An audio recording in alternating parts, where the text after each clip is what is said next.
Hi friends, welcome to కొత్తగా చందమామ కథలు. ఈరోజు మనం బోయవాడి నిబ్బరం అనే కథ చెప్పుకుందాం. పార్వతీ పరమేశ్వరులు కైలాసంలో ఉంటారన్న సంగతి మనందరికీ తెలిసిందే. ఒకానొక రోజు వారు కైలాసంలో ఉండి ఉండి వారికి బయటికి వెళ్ళాలన్న కోరిక పుట్టింది. దీంతో వారు అలా విహారానికి బయలుదేరారు. ఆ విహారం అలా కాశీనగరం వద్దకు చేరుకుంది. అక్కడ వేల కొద్దీ ప్రజలు గంగా నదిలో స్నానం చేస్తున్నారు. వీరిలో కొంతమంది విశ్వేశ్వరుణ్ణి దర్శించుకుంటున్నారు. వారు తెచ్చిన కానుకలు సమర్పించి దేవాది దేవుడికి భజనలు చేస్తున్నారు. ఇదంతా పార్వతీదేవి చూసింది. తన భర్తతో, నాథ, ప్రతిరోజు నిన్ను సేవించుకోవడానికి ఇంతమంది భక్తులు ఈ కాశీ పట్టణానికి వస్తున్నారు కదా, వీరంతా నీ సాన్నిధ్యం పొందేవారేనా? ఇంతమంది కైలాసానికి చేరుకుంటే మనం నివసించే కైలాసం మనకి సరిపోతుందా అని అడిగింది. అందుకు పరమశివుడు, ఓ శ్యామాయకురాలా, కాశీకి వచ్చిన ప్రతివాడు కైలాసం చేరుకుంటాడనా నీ ఉద్దేశం? పుణ్యక్షేత్రాలు దర్శించకపోయినా నా సాన్నిధ్యం పొందవచ్చును. కానీ కొంతమంది ఎన్ని పుణ్యక్షేత్రాలు దర్శించినా నా సాన్నిధ్యం వారికి దొరకకపోవచ్చు.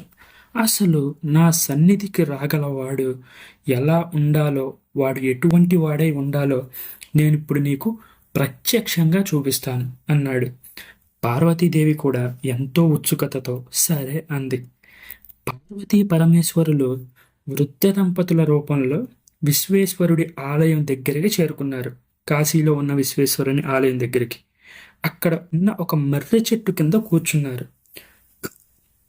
అవసాన దశలో ఉన్న వృద్ధుడిలా శివుడు బాధపడసాగాడు. విశ్వేశ్వరుని దర్శనం కోసం ఎంతో మంది భక్తులు ఎక్కడెక్కడి నుంచో దూర ప్రాంతాల నుంచి, దూర దేశాల నుంచి కూడా వస్తున్నారు. వారిలో కొందరు ఈ వృద్ధ దంపతులకేసి అసలు చూడనే లేదు.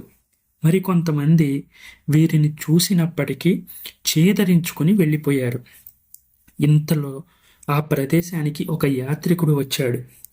అతన్ని చూసి వృద్ధురాలు, బాబు, ఇతను నా భర్త, చాలా వృద్ధుడు, చావడానికి సిద్ధంగా ఉన్నాడు.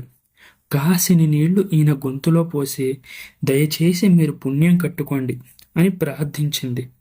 అందుకు ఆ యాత్రికుడు విసుక్కొని, ఎక్కడ చూసినా ముష్టి వాళ్ళ గోల ఎక్కువైపోయింది, మీ అందరికీ నీళ్లు పోస్తూ కూర్చుంటే ఇంకైనట్లే, బోలెడుగా డబ్బు ఖర్చు చేసుకొని ఇక్కడికి వచ్చింది మీ గొంతులో నీళ్లు పోయడానిక?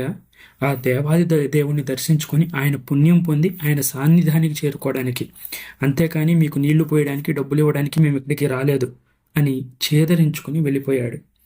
మరి కాసేపటికి మరొక పరమ భక్తుడి లాంటి వాడు అక్కడికి చేరుకున్నాడు. వృద్ధురాలు కోరడంతోనే ఆమె మీద దయతలిచి గంగా తీర్థం పోయబోయాడు. కానీ అంతలోకే వృద్ధురాలు, ఇదిగో నాయన, నువ్వు నీళ్లు పోసి నా భర్త దాహం తీర్చేదానికి ముందు ఒక నియమం ఉన్నది, అది నేను చెప్తాను, నువ్వు జాగ్రత్తగా విను. నువ్వు జ్ఞానం వచ్చిన తర్వాత ఏ పాపం చెయ్యకుండా ఉండాలి. అలాగైతేనే నువ్వు ఈ తీర్థం పోయి అబద్ధం ఆడకు. నువ్వు అబద్ధం ఆడినట్టయితే నా భర్త చనిపోతాడు, అప్పుడు ఆ పాపం కూడా నీకే చుట్టుకుంటుంది అని చెప్పింది.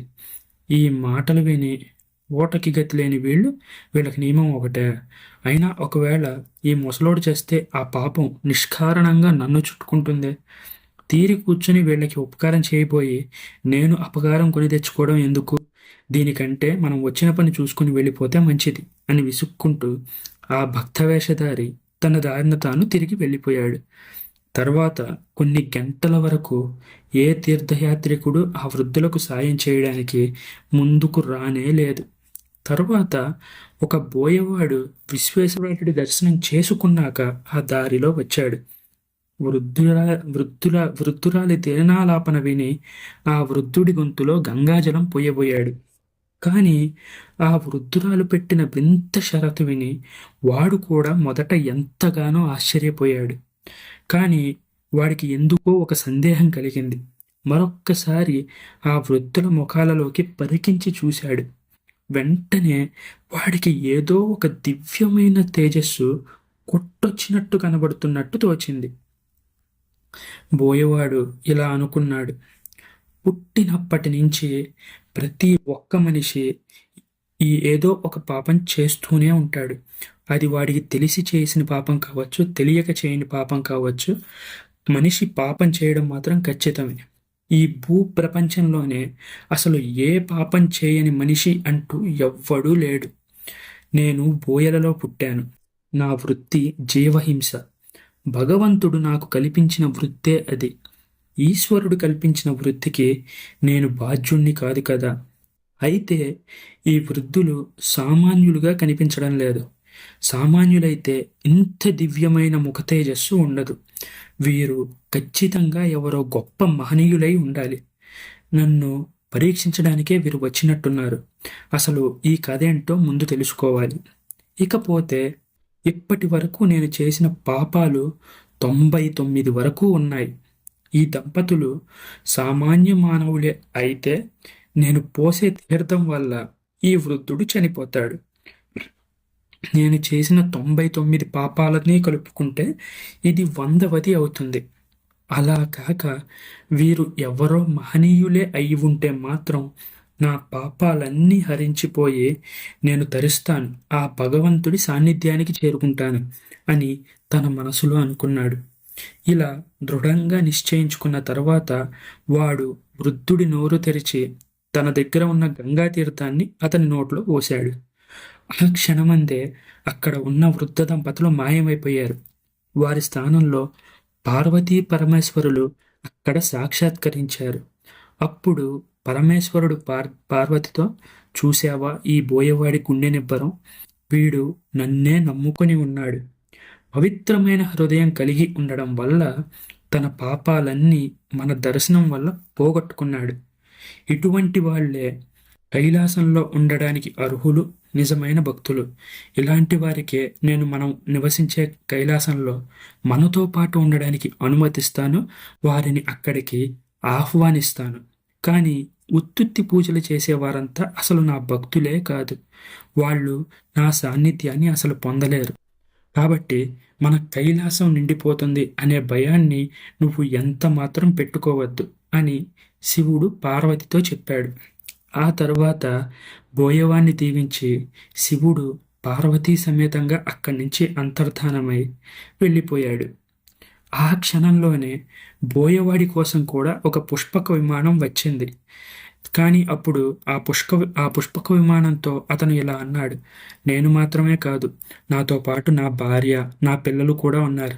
వారిని వదిలేసి నేను వస్తే నేను అనాథనైపోతాను అన్నాడు.